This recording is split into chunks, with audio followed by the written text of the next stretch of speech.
मन देव सहन करते. अहम भक्त पराधीना, भागवताचं वचन आहे. आणि म्हणून देव नवलोकाचा सत्कार करायचा असेल तर ठीक आहे, तुमची शक्ती नसेल तर थोडा प्रमाणात द्या, पण द्या. असे पात्र मिळतात का महाराज? पात्रामध्ये पात्र जे सत्पात्र, ज्याचे उदरी नाही शूद्रान्न, अलंकापुरी पुण्यभूमी पवित्र, जेथे नांदतो ज्ञानराजा सुपात्र, तया आठविता महापुण्य राशी. नमस्कार माझा. असे पात्र मिळतात का? देणारे पुष्कळ, पण पात्र घेणारे फार कमी आहे. झोपू नका. श्रीराम जय राम जय जय राम, श्रीराम जय राम, जय जय राम, श्रीराम जय राम, जय जय राम, श्रीराम जय राम, जय जय राम. आम्ही चौकीदार आहे. आम्ही वर बसले, तुम्ही खाली बसले. तुम्ही जमीनदार आहे. तुम्ही पायाला मग बसले तरी काही नाही. आम्ही पायाला मग बसले तर लोकांनी चाराने कमी झाले भावाचे. आम्हाला कळतं कोण झोपलंय, काय झालं. चौकीदाराला कळ, जागते राहो. चौरंगावर बसले ना आम्ही चार पायावर. तुम्ही जमीनदार आहे. तुम्ही काय मोठ्यानं जांभळे दिले आणि पाय लांबले तरी तुम्ही जमीनदार आहे. काही काही माय बहिणी मस्त झोपतात. जागरण झालं का रात्री शिवारपण सांगायचं तात्पर्य हे देव. सद्गुरू जनार्दन स्वामींनी तपश्चर्याच्या काळामध्ये जे काही सद्ग्रंथाचं अध्ययन केलं आणि त्या ग्रंथातून वेदातून जे आपल्यासाठी हितकारक आहे, सर्वसामान्यासाठी, जनता जनार्दनासाठी, की ज्या मंत्राचा उच्चार केल्यानंतर 3 प्रकारच्या दुःखाचा नाश होईल, अशा प्रकारचे मंत्र सद्गुरू जनार्दन स्वामींनी नित्यनेमी विधीमध्ये आणलेले आहेत. त्यामध्ये पहिला मंत्र आहे ओम मृत्युंजयाय रुद्राय नीलकंठाय शांभवे अमृतेशाय शर्वाय महादेवाय ते नमः. हे जे ओम अक्षर आहे हे आद्य अक्षर आहे. विश्वाच्या आधीचा भगवान शंकर आहे. त्यांच्या मुखातून पहिला शब्द निघलेला आहे, त्याला ओम म्हणतात. म्हणून या ठिकाणी ओम नित्याक्षर ब्रह्म हे प्रत्यक्ष ब्रह्माचं स्वरूप आहे. अ उ म हे 3 अक्षराचं हा बनलेला अक्षर आहे. हे वर्णमालेमध्ये हा अ अक्षर सर्वात आहे. आपल्यामध्ये सुद्धा भगवान शिव हृदयस्थ नारायणाच्या रूपानं बसलेला आहे. श्वास जोपर्यंत चालू आहे तोपर्यंत याच्यातला परमात्मा निघून गेला, याच्यातला आत्मा निघून गेला तर हे शरीर शव होतं.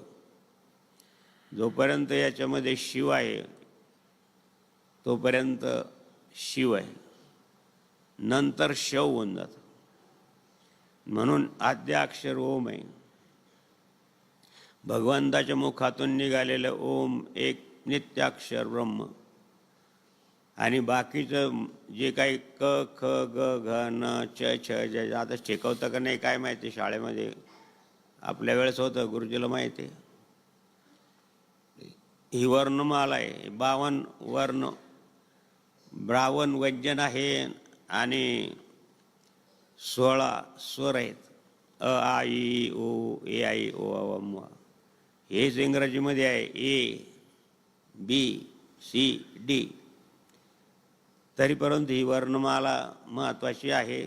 त्यामध्ये प्रत्येकामध्ये क मध्ये सुद्धा अ आहे. म्हणून सर्व धर्माच्या प्रार्थनेमध्ये अ असणारच, त्याशिवाय ती प्रार्थना पूर्ण होत नाही. Oh God my bless you. Christian लोक प्रार्थना करतात. वाहेगुरु सतनाम शीख धर्माचे करतात. ज्या ज्या धर्मात कोणता असो, त्यामध्ये वर्णमालेमध्ये हा ओम अक्षर आहे म्हणून त्याला ब्रह्म म्हटलेलं आहे. हे आकार पण निराकार पण आहे, आकार पण आहे, दोन्हीला चालतं.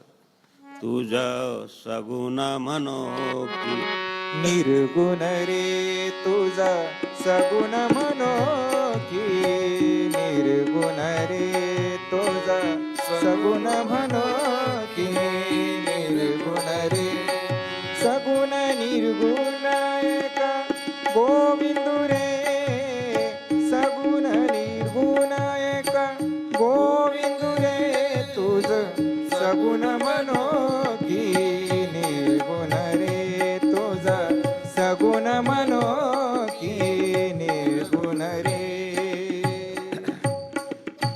तीन प्रकारचं दुःख सगळ्याला आहे. आता थंडी नैसर्गिक आहे, ऊन वारा पाऊस याच्यातून कोणी मुक्त नाही या दुःखापासून, सगळ्या प्राणी मात्रला आहे. आता या ठिकाणी तुम्ही जर मनापासून श्रद्धेनं प्रेमानं आला असाल आणि नित्यनेमिधी म्हणा किंवा प्रवचन म्हणा एकाग्रतेने ऐकत असाल तर तुम्हाला थंडीची जाणीव होत नाही. आपल्याकडे वारीला लोक येतात. तुमच्या आनंदगडची वारी किती किती दिवस अगोदर निघतात, पूर्ण हिवाळ्यात. जाऊ द्या, ऐदलाबाद मुक्ताईची दिंडी कधी निघते, गजानन महाराज दिंडी 450 किलोमीटर कधी निघते, पूर्ण हिवाळ्यात. मग ज्ञानोबा माऊली म्हणत म्हणत चालतात. प्रत्येक ठिकाणी अशी व्यवस्था आहे, उघड्यावर आहे. भौतिक दुःखाचं सुद्धा नाश तुम्ही जर आनंदानं जर त्याचं नाम भजन करत असाल, आनंदानं प्रेमानं नाचत असाल तर त्या दुःखाचा नाश. थंडी वारा पाऊस वेळेवर आहे, खाणं पिणं सगळं. म्हणून देव ईश्वराच्या स्मरणामध्ये भौतिक दुःखाचा नाश, आधी भौतिक मानसिक विसरून जातं सर्व. आता तुम्हाला काही बाकीचे विचार आहे का? तुमचे मोबाईल पण घेऊन टाकले म्हणतात. बाकीचं काही विचारच नाही ना, दुःखाचं काही विचारच नाही. टिंबाचं पण विचार नाही, ज्याचं झालं असेल त्याचं. इथं काही बोलता येत नाही, इथं काही गोल गोष्टी करता येत नाही. घरी करता येतात.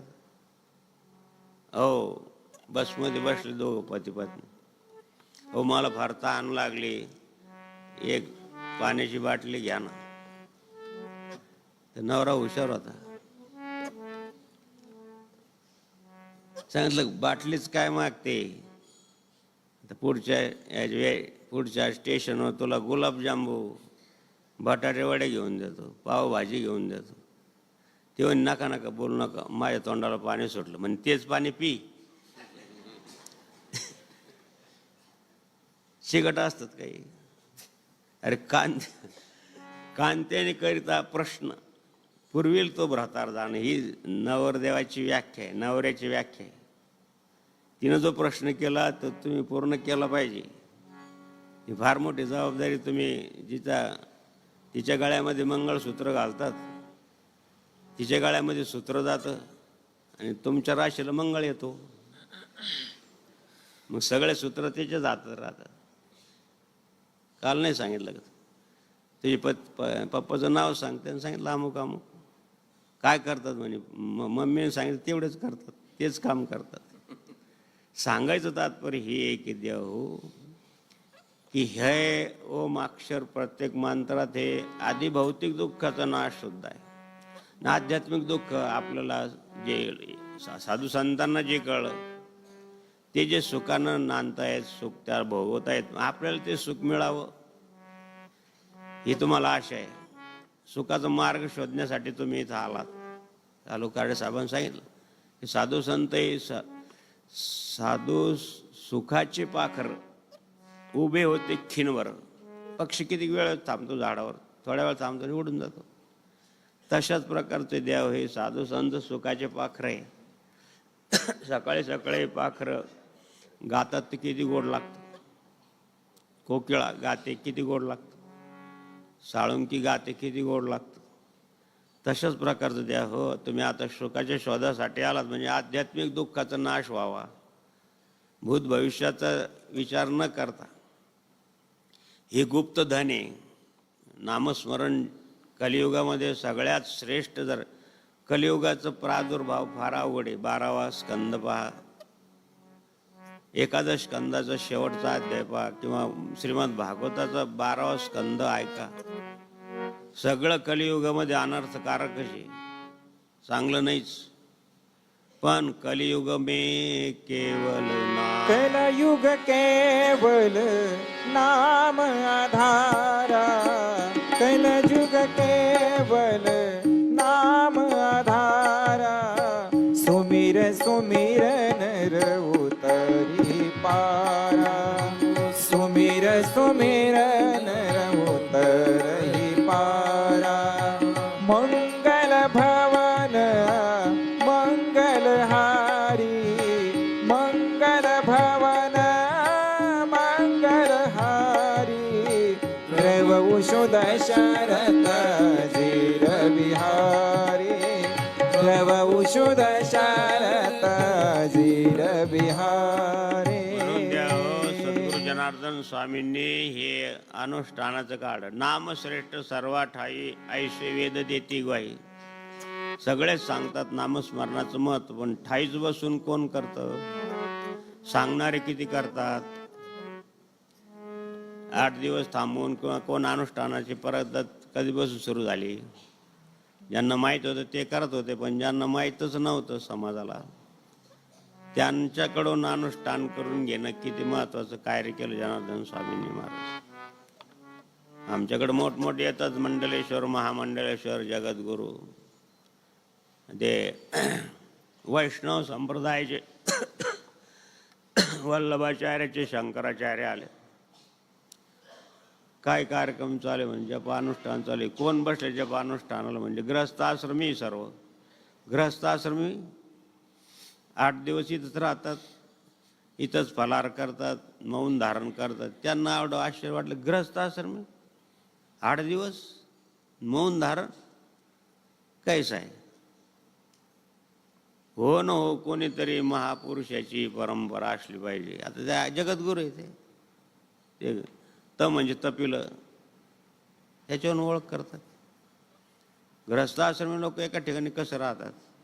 सांगायचं तात्पर्य की द्या हो, या संतांचे उपकार भारी, या संतांचे उपकार भारी, सुख दुःखात तेच आमातारी, सुख दुःखात तेच आमातारी, सुख दुःखात तेच आमातारी, कर्मात लिहिले तेच आज चाले, त्यात आम्हा सांभाळून जनार्दन चाले, आमुच्या कर्माची गतलणारी, आमुच्या कर्माची गतलणारी, स्वामी साक्षात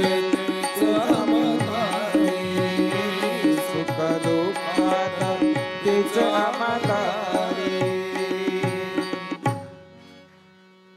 म्हणून द्या हो, त्या सद्ग्रंथाच्या अध्यायातून हा पहिला मंत्र आहे, ओम मृत्युंजयाय रुद्राय नीलकंठाय शांभवे. योगशास्त्र असं सांगतं की ओम या एक अक्षराचा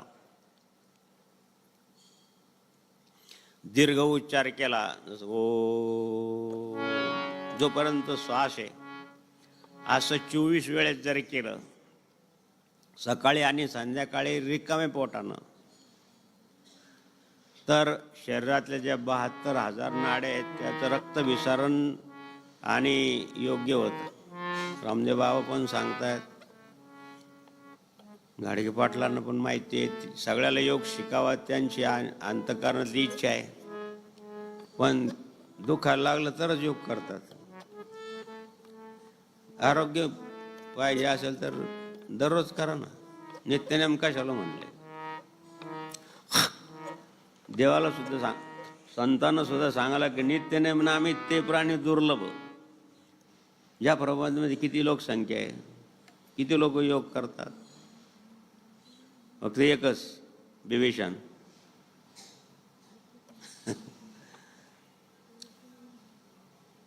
सांगायला बरं वाटतं, करायला नाही. आणि म्हणून द्या ओम एक नित्याक्षरमध्ये प्रथमचा ऋग्वेदातला श्लोक आहे. बस काय काय म्हणते बाबा, माझं बाबा तुम्ही सांगता ते बरोबर आहे हो. पण आमचं आता लग्न झालंय, ते 1-2 मुलं झालेत. घरातून जसं ओ असं ऐकलं तर 72 आयान शांत होतात. ओ काय बसले, उठा असं म्हणलं की सगळ्या नाड्या शांत होऊन जातात. तो विनोदाचा भाग आहे सोडा. ओम हे आद्य अक्षर आहेत, त्यानंतर ओम रुद्र आहे, ओम मृत्युंजय आहे. भगवान शंकराच्या स्तुत्यात्मक श्लोक या ऋग्वेदातला. ऋग्वेदामध्ये भगवान शंकराची स्तुती आहे आणि भक्तिमार्गातलं प्रथम अंग हे स्तुती करावी. स्तुती करावी ईश्वराची, करू नये कधी व्यर्थ नराची. भाष्याने विचारलं की सगळ्यात गोड पदार्थ काय आहे, गोड काय आहे? सगळ्यांनी सांगितलं की गुलाबजाम गोड आहेत, कोणी म्हणतं पेढे गोड आहेत, कोणी म्हणतं जिलेबी गोड आहेत. बिरबलाला विचारल्यानंतर त्यानं सांगितलं की जबान खासकी, उर्दू शब्द आहे. म्हणजे सगळ्यात गोड जर काय असेल तर स्तुती आहे. स्तुती केली का माणसं इतकं गोड लागतं की पात्र की साखरेपेक्षाही गोड. निंदा केली तर पार ती लिंबाच्या पाण्यापेक्षा कडू लागते. तुल्य निंदा असतो तिरमावणी, संतुष्टम येन केनचित. हे दोन्ही ज्याच्याजवळ नाही तो उयमत भक्त्या समय प्रिया, 12 अध्याय. तो मला प्रिय आहे. निंदा स्तुती समान मानली पाहिजे. तेच तुमच्या सारख्या नाही. तुम्ही स्तुती केली का मग काय. म्हणून भगवंत हा मृत्युंजय आहे. मृत्यूची भीती जास्त वाटते माणसाला. भीती काढून टाकायची गुरुजी मनातून. जे होईल ते होईल. काचेच्या कपाटात जरी बसलं तरी तुम्हाला ज्या दिवशी ठरलेलं आहे त्या दिवशी गरुडाच्या आईने सांगितलं की वैनतेय आदिती सांगितलं की मला भीती वाटते मृत्यूची. मग चल, ज्या मृत्युंजय भगवान शंकराच्या जवळ नेऊन ठेवतो तुला. आईला पाठीवर घेतलं आणि कैलासात मानस सरोवर. मग आता काय भीती वाटायचं कारण इथं विश्वाद्यम विश्वबीजम लिखिलम भयारणम पंचवक्र त्रिनेत्रकम. तिथं भीती वाटत म्हणजे आता माझी भीती गेली. आणि यमराज समोर उभे राहिले, भगवान शंकराचे पार्षद उभे राहिले. म्हणजे आई चला, तुमचं आयुष्य संपलं, चला. पण इतर ठिकाणी भीती होती, पण तिथं भीती नाही ना. इथं काय भीती तुमच्या? जनार्दन स्वामी तुमच्या पाठीशी आल्यावर काय भीती? भिवू नकोस, मी तुझ्या पाठीशी आहे. काय भीती वाटत कारण? काय काही लोकांना गाडी लागते, बस लागते, ती मानसिकता आहे, काही होत नाही.